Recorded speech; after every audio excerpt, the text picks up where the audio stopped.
Hello everyone, welcome to Guidely. कैसे हैं आप सब? आई होप आप लोग बहुत ज़्यादा अच्छे होंगे।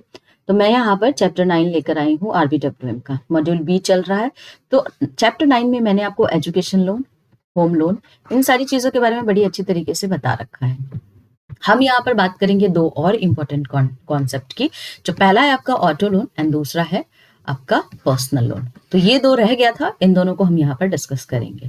प्लेलिस्ट ऑलरेडी बना हुआ है, जाकर आप लोग प्लेलिस्ट को देखिए। क्वेश्चंस वगैरह सारे डिस्कस किए हुए हैं। कोई भी डाउट होता है तो आप लोग कमेंट सेक्शन में पूछिएगा।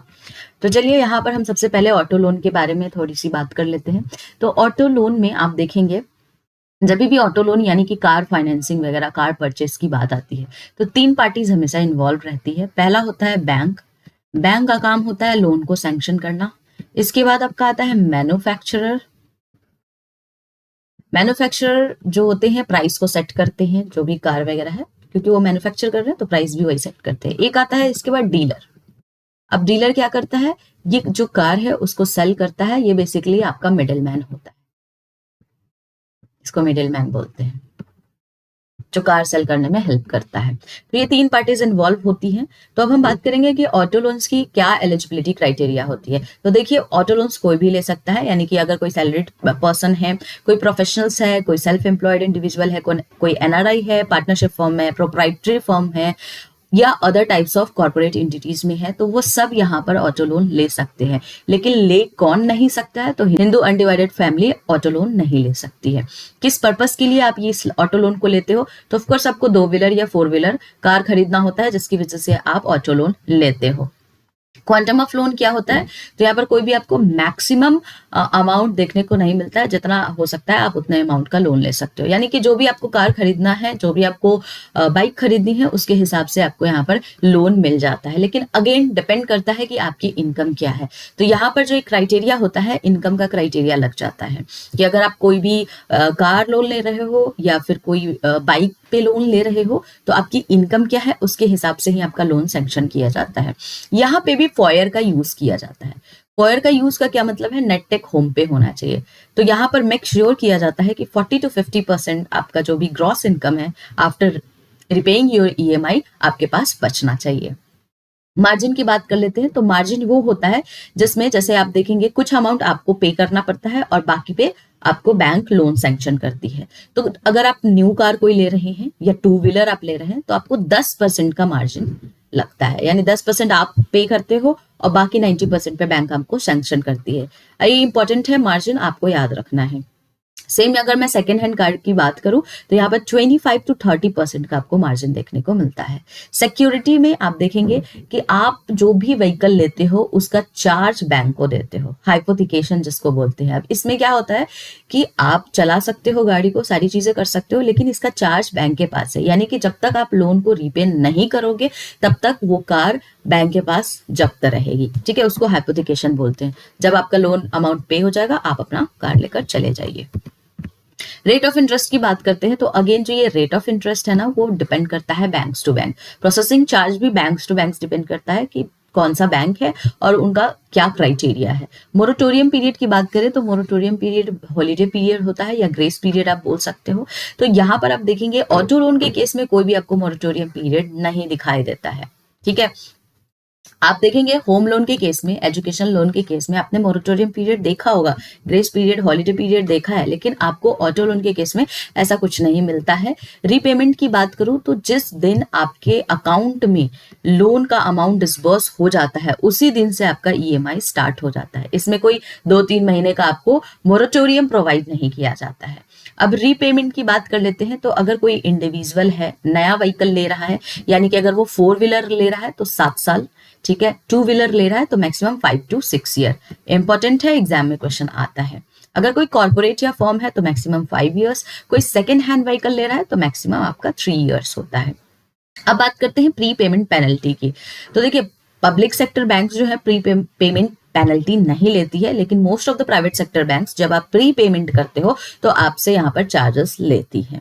इंश्योरेंस की बात करें तो इसमें फुल कवरेज इंश्योरेंस आपका प्रोवाइड होता है, जिसमें अगर कार एक्सीडेंट हो गया, कुछ इस तरीके के हो गया, तो पूरा आपको अमाउंट डिस्बर्स किया जाता है। अब डिस्बर्समेंट किस तरीके से होता है? डायरेक्टली या तो जो भी डीलर सप्लायर से आपने खरीदा है कार को या बाइक को, उनको यहाँ पर डिसबर्स कर दिया जाता है और इसके बाद आपको एक इनवॉइस प्रोवाइड किया जाता है एज अ प्रूफ कि हाँ आपने जो कार खरीदा है या बाइक खरीदा है उसका अमाउंट डिसबर्स कर दिया गया है डीलर और सप्लायर के अकाउंट में। ठीक है, तो ये आपका ऑटो लोन होता है। अब बात करते हैं पर्सनल लोन के बारे में। तो पर्सनल लोन जो होता है ना वो अनसिक्योर्ड लोन होता है। इसको हम अनसिक्योर्ड लोन बोलते हैं क्योंकि ये बैक्ड बाय पर्सनल गारंटी, इसमें खुद की गारंटी होती है, इसमें कोई भी आप सिक्योरिटी के तौर पे कुछ रखते नहीं। जैसे बाकी में आप देखेंगे कि सिक्योरिटी के तौर पे आप चीजें रखते हो ताकि इससे क्या होता है कि एक बैंक को रहता है कि ठीक है अगर ये लोन अमाउंट रीपे नहीं करेगा तो जो भी उन्होंने सिक्योरिटी रखा है हम उसको जब्त कर सकते हैं और हम उससे अपना अमाउंट को फुलफिल कर सकते हैं। लेकिन पर्सनल लोन के केस में ऐसा नहीं होता है, जिसकी वजह से आपको क्रेडिट रिस्क काफी ज्यादा इसमें हाई देखने को मिलता है। तो कौन कौन एलिजिबल है? तो देखिए पर्सनल लोन के केस में हर कोई एलिजिबल होता है, जैसे सैलरीड एम्प्लॉय, प्रोफेशनल्स हो गया, कोई इंडिविजुअल है जिनका हाई नेटवर्थ है, या कोई रेगुलर पेंशनर है drawing regular monthly pension through bank. ठीक है, कोई भी ले सकता है। अब दो पर्पस के लिए आप लोन लेते हो यहाँ पे, एक तो होता है जिसको क्लीन और अनसिक्योर्ड लोन बोलते हो और दूसरा होता है सिक्योर्ड लोन। तो क्लीन और अनसिक्योर्ड लोन का ये मतलब हुआ जिसमें कोई भी सिक्योरिटी द्वारा या बैक्ड नहीं है। ठीक है, और सिक्योर्ड में होता है कि किसी ना किसी आप सिक्योरिटी को इस पे रख के फिर आप लोन ले रहे हो, सिक्योर लोन। ठीक है, तो अनसिक्योर लोन में क्या क्या आता है, जैसे मैरिज एक्सपेंसेस के लिए ले रहे हो, मेडिकल एक्सपेंसेस के लिए ले रहे हो, पढ़ाई के पर्पस के लिए ले रहे हो, आपको रिपेयर कराना है आपके फ्लैट को, हाउस बिल्डिंग को, या कोई भी आपका पर्सनल एक्सपेंसेस हो सकता है जिसके लिए आप अनसिक्योर्ड लोन लेते हो। सिक्योर लोन्स आप किसके लिए लेते हो? जब आपको लार्ज अमाउंट ऑफ एक्सपेंसेस होते हैं, जब आपका हाई अमाउंट ऑफ एक्सपेंसेस होता है उस केस में आप लेते हो, जैसे कोई फाइनेंशियल कमिटमेंट है आपका। ठीक है, इसके अलावा कोई भी आप कंज्यूमर ड्यूरेबल्स परचेस कर रहे हो। कंज्यूमर ड्यूरेबल्स क्या हुआ, जैसे फ्रिज हो गया, टीवी हो गया, सोफा हो गया, लॉन्ग पीरियड ऑफ टाइम तक जिसको आप यूज करते हो। ठीक है, तो वो होता है कंज्यूमर ड्यूरेबल्स। तो जब इस तरीके के अगर कोई सिक्योर्ड लोन्स लेते हो तो इसमें आपको 3 तरीके की सिक्योरिटी प्रोवाइड करनी होती है। तो कौन सा है? तो पहला तो होता है आपका इक्विटेबल मॉर्गेज ऑफ कॉमर्शियल और रेसिडेंशियल प्रॉपर्टी। या तो आप यहाँ पर कॉमर्शियल प्रॉपर्टीज को एज अ सिक्योरिटी बैंक को देते हो, या आप अपने घर को, होम को एज अ सिक्योरिटी, यानी कि जो इमूवेबल एसेट्स है वो सिक्योरिटी के तौर पे बैंक को देते हो। दूसरा होता है हाइपोथिकेशन चार्जेस ऑन एसेट्स, जो भी आपने सामान खरीदा है उसका चार्ज आप बैंक को दे देते हो। ठीक है, ताकि जब तक आप लोन को रीपे ना करो वो चार्ज बैंक के पास होगा। तीसरा आता है जो प्लेज की बात की गई है, यहाँ पर आप कोलेटरल सिक्योरिटी, यानी कि जो भी आपके मूवेबल वैल्यूएबल एसेट्स होते हैं वो आप बैंक को यहाँ पर प्रोवाइड करते हो, जैसे गोल्ड हो गया, ऑर्नामेंट्स हो गए, एनएससी हो गया, किसान विकास पत्र हो गया, आपको बॉन्ड्स हो गए, कोई भी आपका एलआईसी पॉलिसी है। ठीक है, तो ये सब आप एज अ सिक्योरिटी बैंक को प्रोवाइड करते हो in case of secured loan. अब यहाँ पर डिस्बर्समेंट की बात करते हैं तो 2 तरीके की डिस्बर्समेंट होती है। डायरेक्टली सप्लायर को किया जाता है अगर फिजिबल है तो, अदरवाइज आप देखेंगे सिक्योर्ड लोन के केस में जो भी पर्सन है उनके सेविंग अकाउंट में अमाउंट को क्रेडिट कर दिया जाता है। इस तरीके से डिसबर्समेंट किया जाता है।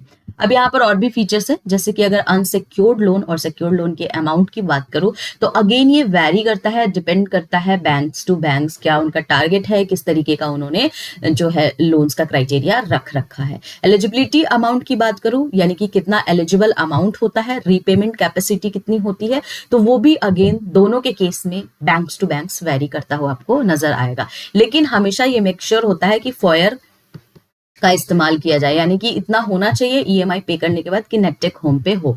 लेकिन कोई फिक्स अमाउंट नहीं है यहाँ पे, बट ये अगेन वेरी करता है banks to bank. Rate of interest या प्राइसिंग इशू की बात करें तो इसमें आपको रिस्क इन्वॉल्व होता है क्योंकि अनसिक्योर्ड है, पर्सनल गारंटी के तौर पे आप यहाँ पर लोन लेते हो तो इसमें रिस्क होता है। मोरेटोरियम पीरियड इसमें भी आपको नहीं दिया, कोई हॉलीडे पीरियड नहीं है। जिस दिन आपका लोन अमाउंट डिसबर्स हुआ उसी दिन से आपका ईएमआई स्टार्ट हो जाता है। रीपेमेंट की बात करते हैं तो अगर अनसिक्योर्ड है तो 36 to 60 ईएमआई लगता है, सिक्योर्ड है तो मैक्सिमम 60 ईएमआई लगते हैं। प्रोसेसिंग चार्ज अगेन वेरी करता है बैंक्स टू बैंक। तो यहाँ पर कुछ क्वेश्चंस कर लेते हैं, जैसे auto loans are given by the bank for the following purpose such as, किसके लिए दिया जाता है? 4 ऑप्शंस है, purchase of new car, purchase of two wheeler, purchase of used car and purchase of all of the above. तो सीधी simple सी बात है, सभी के लिए हम यहाँ पर लोन्स प्रोवाइड करते हैं, तो option D is the correct answer. Personal loan are sanctioned by the bank based on salaries in case of employee, monthly or annual income in case of business persons या number of years of services in business. तो हम तीनों के लिए यहाँ पर personal loan दे सकते हैं, ठीक है। तो option D is the correct answer. What is the maximum loan tenure for a four-wheeler under a car loan policy? तो फोर व्हीलर की बात की है, 5 साल है, 7 साल है, 10 साल है या 3 साल है। तो करेक्ट आंसर क्या होगा? ऑप्शन बी, 7 साल इज द करेक्ट आंसर। बोला था मैंने, स्टार मार्क कर लेना, इंपॉर्टेंट है। नेक्स्ट क्वेश्चन पे चलते हैं। What is the margin required for a new car loan in the banks? अगर नया कार लोन ले रहे हो तो 5% है, 10% है, 15% है या 30% है। मैंने बताया था कि नया कार आप ले रहे हो तो 10% आपको लगता है और पुराना है तो 25 से 30% सेकेंड हैंड के केस में, ठीक है। लेकिन ये न्यू है तो बी होगा 10%। नेक्स्ट पे चलते हैं। What is the nature of the personal loan? क्या है nature? Secured loan backed by asset, unsecured loan backed by personal guarantee, loan against collateral only या agriculture loan backed by land. सीधा है unsecured loans backed by personal guarantee. Option B is the correct answer. तो ये आपके कुछ important जो हैं questions थे जिससे एग्जाम्स में क्वेश्चंस आते हैं काफी ज्यादा। तो आई होप आपको समझ में आ गया होगा। अगर कोई भी डाउट होता है तो कमेंट सेक्शंस में आप लोग पूछ सकते हैं। वीडियो पसंद आ रहा है ज्यादा से ज्यादा लोग इसको सब्सक्राइब कीजिए। मैं आपको बताना चाहती हूँ कि हमारा पेड बैच चल रहा है गाइस, तो किन्हीं को अगर हमसे पेड बैचेस लेने हैं, पूरा पढ़ना है, A to Z end to end सारी चीजें पढ़नी है, तो लाइव सेशंस होते हैं वहां पे, आप लोग जरूर ज्वाइन कर लीजिए। इस गिवन नंबर पे आप कॉल कर लीजिए, ठीक है। अब यूट्यूब पे क्या होता है, हम रैंडम कंटेंट आपको प्रोवाइड करते हैं, लेकिन वहां पर सीक्वेंस में सारी चीजें और फुल डिटेल्स में पढ़ाई जाती है। तो जिनको भी ज्वाइन करना है, जो चाहते हैं JAIIB 2025 जो अभी मई में आने वाला है उसको क्वालिफाई करना चाहते हैं, क्लियर करके अपनी सैलरी इंक्रीमेंट चाहते हैं, तो आप लोग ज्वाइन कर सकते हैं। तो चलिए मिलते हैं हम लोग नेक्स्ट वीडियो में नेक्स्ट टॉपिक के साथ।